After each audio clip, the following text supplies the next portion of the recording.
Arcchaille est une commune française, située dans le département des Alpes de Haute-Provence, en région Provence-Alpes-Côte d'Azur. C'est la deuxième commune la moins peuplée du département. Le nom de ses habitants est archallois. Géographie. Les communes limitrophes d'Arcchaille sont Drex, Tartonne, Digne-les-Bains et Marcoux.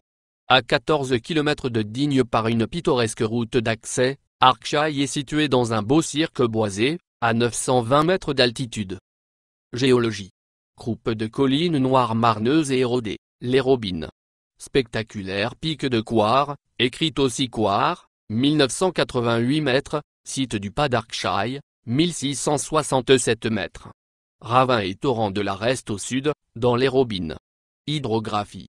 Arcchaille est arrosé par plusieurs ruisseaux, le torrent le Bouillinque, long de 13,8 km, le ravin des Saoseries, long de 9 km, le ravin des Mouirouets, long de 8 km, et son affluent, le ruisseau de l'Escure, long de 5,7 km.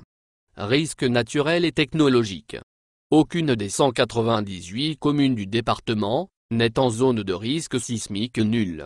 Le canton de la Javie auquel appartient Arcchaille est en zone AB, risque faible, selon la classification déterministe de 1991, basée sur les séismes historiques, et en zone 4, risque moyen, selon la classification probabiliste EC8 de 2011.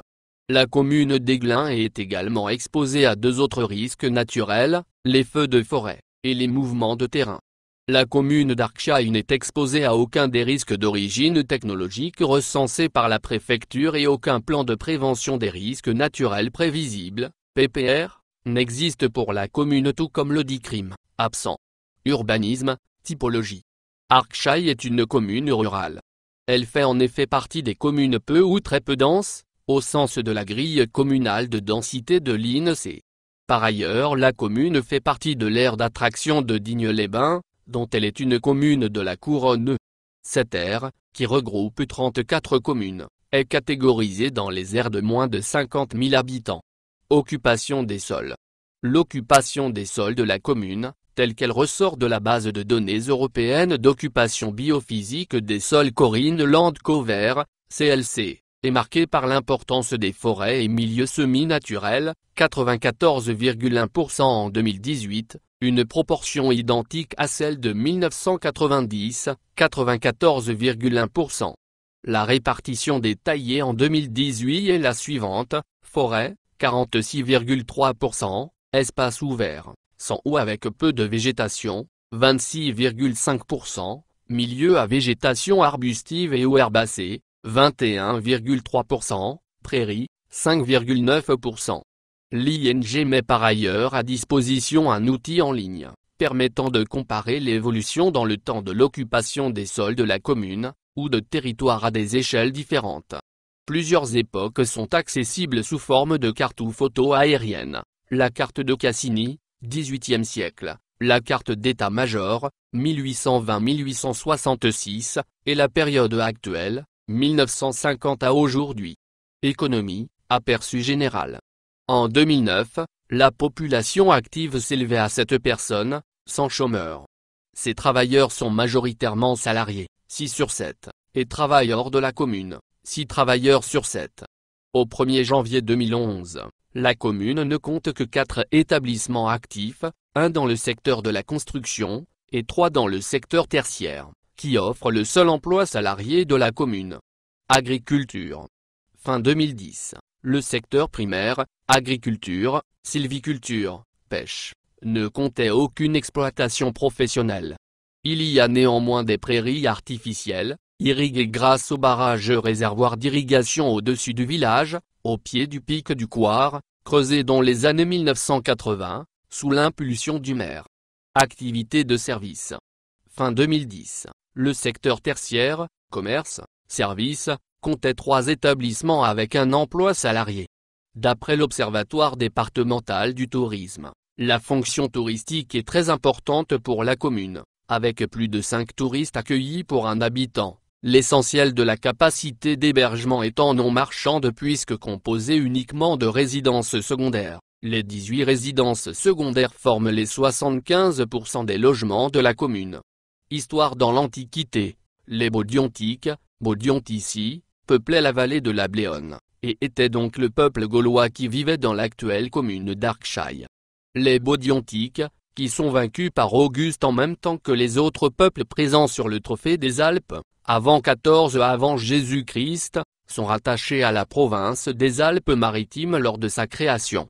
Selon Daniel Thierry, la communauté est signalée dans le polyptyque de Wadal dans 814, sous le nom d'Argario. La communauté d'Arcshaï relevait de la viguerie de Digne. En 1193, la seigneurie d'Arcshaï, Argal, est donnée par les deux seigneurs de Saint-Julien au chapitre de Digne. La seigneurie était partagée entre les évêques de Digne et le chapitre de Digne avant la Révolution française. Ces nouveaux seigneurs fortifient leur nouvelle possession, et rassemblent la population en un lieu central. Comme de nombreuses communes du département, Arcshaï se dote d'une école bien avant les lois Jules Ferry. En 1863, elle en possède déjà une, école qui dispense une instruction primaire aux garçons, au chef-lieu. Aucune instruction n'est donnée aux filles, ni la loi Fallou, 1851, qui impose l'ouverture d'une école de filles aux communes de plus de 800 habitants, ni la première loi d'Urgue, 1867, qui abaisse ce seuil à 500 habitants, ne concerne Arcshaï, et ce n'est qu'avec les lois Ferry que les filles d'Arcshaï sont régulièrement scolarisées. La commune fusionne de 1973 à 1979 avec Drex, sous le vocable Arcshaï-Drex. Toponymie. La localité apparaît pour la première fois dans l'expression in Argario, en 813 et en 814, et sous la forme de Archal-Lo vers 1200. L'atlas historique de la Provence signale aussi une forme en arcalum. L'origine du nom serait celto-ligure, et signifierait devant les rochers. Archal en occitan. L'évolution du nombre d'habitants est connue à travers les recensements de la population effectués dans la commune depuis 1765. À partir de 2006, les populations légales des communes sont publiées annuellement par l'INSEE. Le recensement repose désormais sur une collecte d'informations annuelles, concernant successivement tous les territoires communaux au cours d'une période de 5 ans. Pour les communes de moins de 10 000 habitants, une enquête de recensement portant sur toute la population est réalisée tous les 5 ans, les populations légales des années intermédiaires étant quant à elles estimées par interpolation ou extrapolation. Pour la commune, le premier recensement exhaustif entrant dans le cadre du nouveau dispositif a été réalisé en 2005. En 2018, la commune comptait 15 habitants, en diminution de 25% par rapport à 2013, pour mémoire Alpes de Haute-Provence, plus 1,33%, France hors Mayotte, plus 2,36%. Lieux et monuments remarquables. Maison ancienne au bel appareil. L'église paroissiale a pour vocable Notre-Dame de l'Assomption, et pour saint patron Saint-Georges. Elle a été construite en 1828. Son origine doit remonter au XIIIe siècle. Un tableau y représente le couronnement de la Vierge.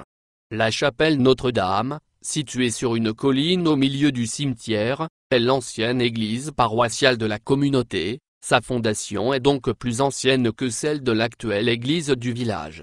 Les habitants ont participé à la réfection de cette chapelle, reconstruite en 1994. Jusqu'à la Révolution ou l'Empire, cette chapelle était le but d'un pèlerinage, au mois d'août, qui attirait les habitants des communautés alentours, et qui se terminait par des jeux et un bal.